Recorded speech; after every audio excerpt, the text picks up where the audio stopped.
All right, man. Let's talk about the 2023 Detroit Lions preview. Yeah, let's get it in. Uh, let's get this out the way. I didn't watch the Michigan game yesterday. I was watching Dion, but where do we start here, man?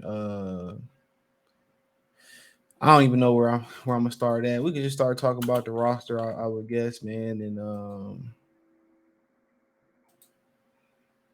they kick off Thursday versus Kansas City. That's gonna be big. I'm not gonna talk about that. I'm gonna do a prediction video that'll be up tomorrow. Um, but like I continue to say, man, they got to show me. I picked the Vikings to win the division. Some people think the Bears might turn it around. I've seen stranger things happening, but they got to show me, bro. Like I have no faith. People getting optimistic. I done been there before. I done got my hopes up, looked at the roster, looked at coaching staff, say, how can they lose? There's no way they can lose this year. It's their year to do it, and they don't do it. So they got to show me. They got to show me. I'm not going to get here and be optimistic and all that, bro. They got to show me. They got to earn that. But I will say if they beat Kansas City, it'll feel like the Lions won the Super Bowl. You know? But, yeah, they got to show me. As far as the roster, there are some, every NFL roster, don't get this twisted, got weaknesses. And they have some weaknesses here. I don't like their receivers. The offensive line, I don't know what to feel about it. I'm not a fan of High Tie at all. He's a bum. So I don't know if Brock Wright, this is not official depth. That's the official depth chart, but I don't know if this is going to be official. But their receivers, I don't like them. I like St. Brown, and that's it. I like Josh Reynolds, but he can't stay healthy. Josh Reynolds at best is a good number 3 receiver. And Amon-Ra St. Brown is a slot. He has yet to show that he can dominate on the inside, on the outside. So once you look at it, receiver is a big weak point for the Lions. Even with Jameson Williams coming back, because he suck right now. Him and Goff don't have a rapport. So what it's gonna boil down to is how they gonna manufacture plays down the field. How they gonna get big chunk plays, and that's gonna be on Jahmyr Gibbs to get those chunk plays. That's gonna be on Josh Reynolds to get those chunk plays.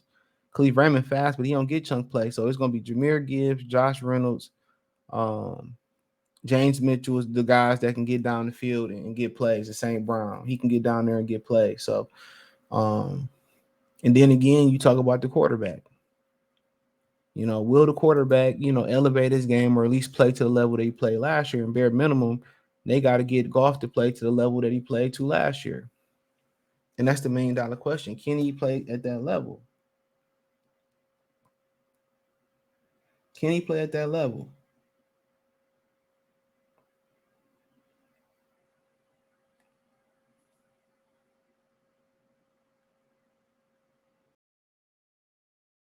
You know, can he play at that level?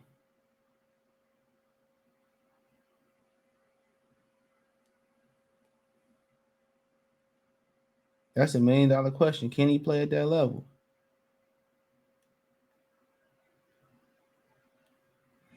So, he's very important in what they're gonna do this year because in the receiver position, I feel like they lacking.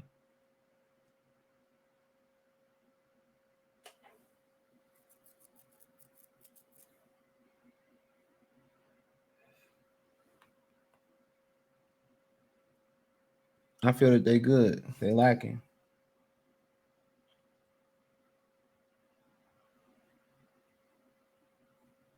So I think they either Ben Johnson gonna have to do it again this year and be very, very creative. And that's another aspect of the offense. Can Ben Johnson, will NFL, catch up to what Ben Johnson doing? Can he continue to be creative?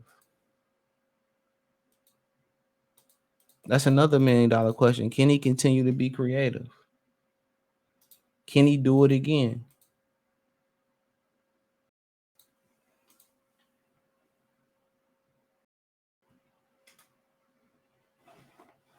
You know, can he do it again? So when we start asking those those questions, can golf continue to be productive? Um, you know, yeah, can golf continue to be productive? Can Ben Johnson, can Ben Johnson, come up with some more stuff and be creative? And like I said before, they got weapons. They got weapons, but you really putting a lot. Uh, you really putting a lot of onus on these rookies this year. And you putting a lot of onus on guys like Josh Reynolds who can't stay healthy.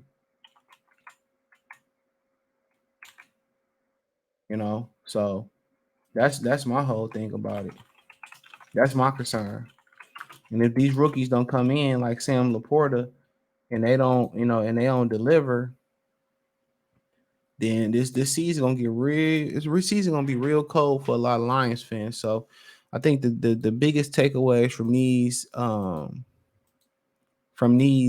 this season and shit is I think honestly it's can Ben Johnson continue to be continue to create an offense that's ahead of the NFL curve every week and be creative? Can golf play at least to the level he did last year, elevate his game a little bit more?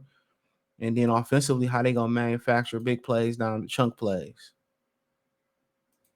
And then obviously, can they stay healthy and can the offensive line continue to, step their game up to another level and continue to gel or whatever? So, offensively, those are just the things that those are the things that I just think that's probably just the cause for concern.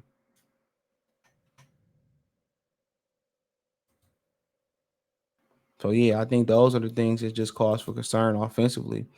Now, going to the defensive side of the ball, you talking about. I feel a lot more comfortable defensively, but they have some questions to be answered defensively. And in the middle of that defense, I do not like the Liam McNeil, Isaiah Buggs dynamic. And I'm gonna tell you why. Neither one of them could push the pocket and get pressure. You need to get penetration in the middle of that defense. And if you're not gonna get penetration in the middle of that defense, then your edge has got to be more dominant. And then or your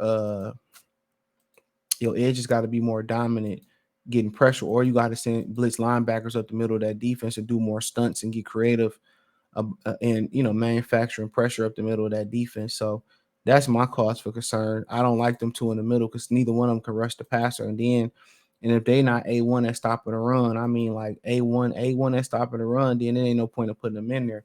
They need like guys like Pascal and Levi Nazorki to get on the inside and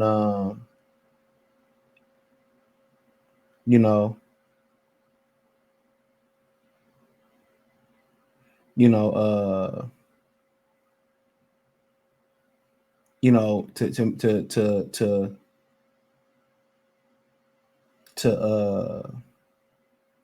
to create that pressure.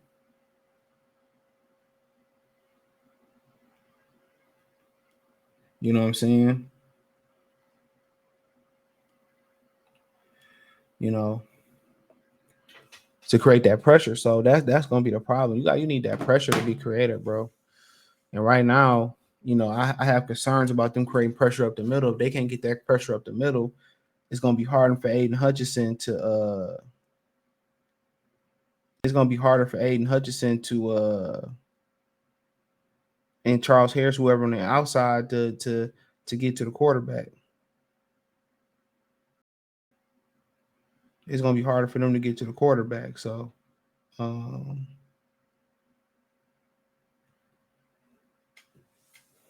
so that's the way I look at it. That's the way I look at it. So um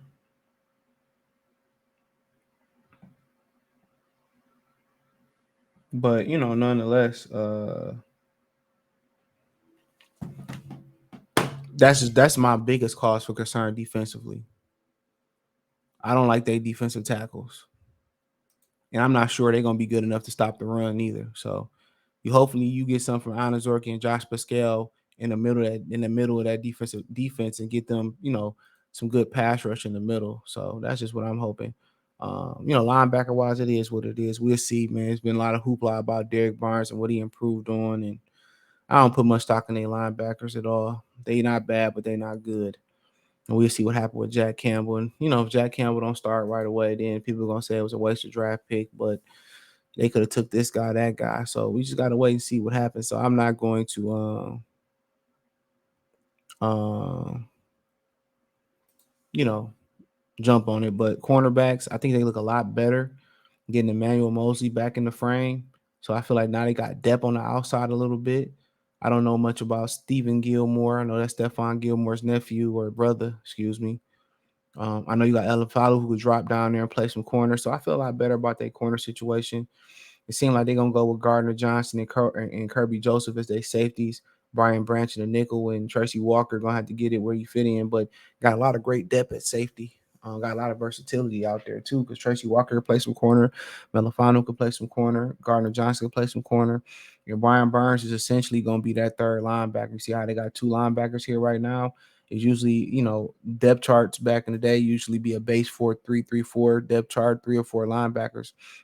So Brian Burns is essentially the second line, the third linebacker.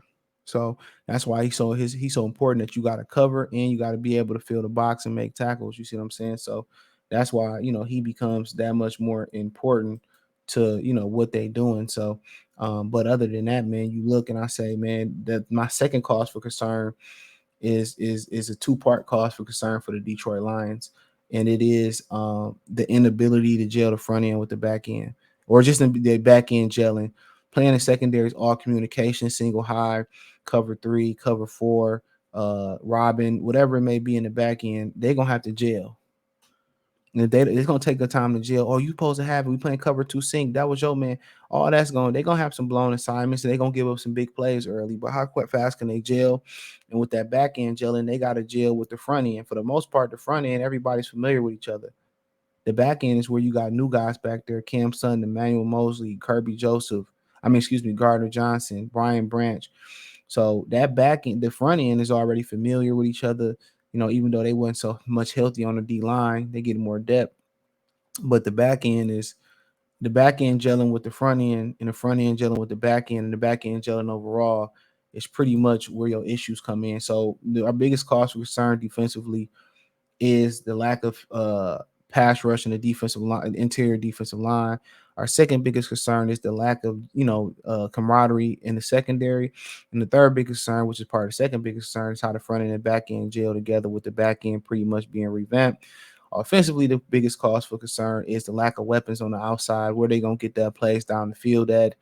Garrett Goff, Ben Johnson, is he gonna be creative? And then they so dependent on Laporta and Jahmyr Gibbs. Those are gonna be my, what is that? So I said Ben Johnson, Goff, Jahmyr, the rookies, depending on the rookies, and plays down and getting plays on the outside down the field. 4 causes for concerns and 3 causes for concerns on defense, 4 for offense. So 7 that really, really caught my eye. Now you can go through the schedule if that's what y'all want to do real quick, which it's not live, so I don't have a choice.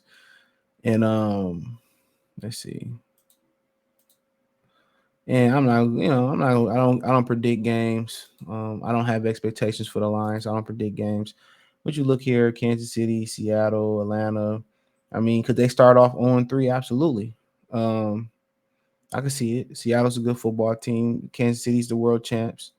In Atlanta, it's a trap game. It's a trap game. But bare minimum, most people say, "Oh, I see them getting their first win in Atlanta." So, then they go to Green Bay. That's a Thursday night game. Then Carolina, they ran right through us last year. They be having Bryce Young. They'll be coming up here. Then they had Tampa, which Tampa could be in the running for Caleb Williams. Then they have Baltimore. That's the game J Mo's eligible to come back in. So you go to Baltimore in October. That's a blessing, because you could have easily went in December when it's cold as hell. So that's a blessing. Then you got Monday night versus the Las Vegas Raiders. That's going, depending on where the Lions, the hype at. I mean, they got some games. They got some winnable games here. I'll say, especially this 1, 2, 3, 4 game stretch right here. You know, they should at least have 4 victories. And Seattle really beat them last year because they had a lot of injuries too. So, and I think they going to Seattle coming back here. Damn, they damn near like a division opponent. Then you hit the bye, and then you got the Chargers, which that's going to be a Lions home game out there in LA. But they're a good football team. You got the Care Bears, the Green Bay Saints will be interesting going down to the Dome. Don't know where they're going. Defense is pretty solid, but don't know where they're going to be with used car. Chicago, then Denver come here. I think they'd be much more improved. Minnesota, Dallas, Minnesota. So it's not a bad. They think it's gonna come down to Detroit and Minnesota for the division. That's why they played 2 of the last 3 weeks. So yeah, I think it's not a daunting schedule, but you never know in the National Football League what can happen. So yeah, I don't put too much stock in it, man. I love the hype. I love the positivity going around there, but I'm a taper it. Um, and I'm just gonna take a wait and see approach. I'm gonna take a wait and see approach. So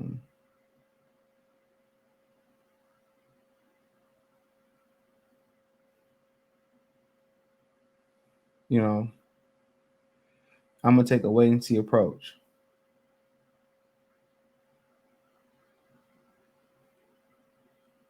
But yeah, man, I just think those are causes for concern. I think they got a formidable schedule. Um, um,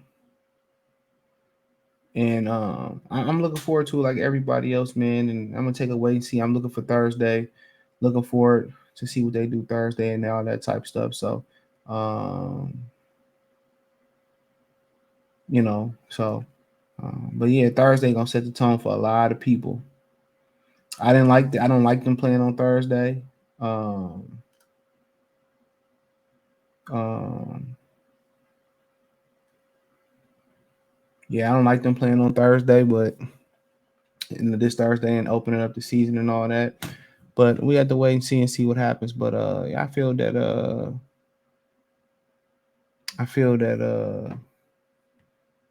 I just feel it's gonna be a wait and see approach for me, bro. I think it's gonna be a wait and see approach. So, but let me know what y'all girls and guys think. I hope it's a great season. I mean, more positive vibes. Um, more money on YouTube when the Lions do well as well too. So a lot of people be thinking that, oh man, you hate the Lions, man. I don't hate the Lions, man. I'm just gonna give y'all the real. But hey, check out Detroit Lions Talk playlist. Thumbs up the video, share the video, subscribe to the channel. The subscribe button. It's the bell icon button. Appreciate the love, support, man. Hit my link tree. Find me on Twitter, Instagram, Spotify, Anchor, Cash App, Venmo, PayPal. All my links in the link tree. Peace.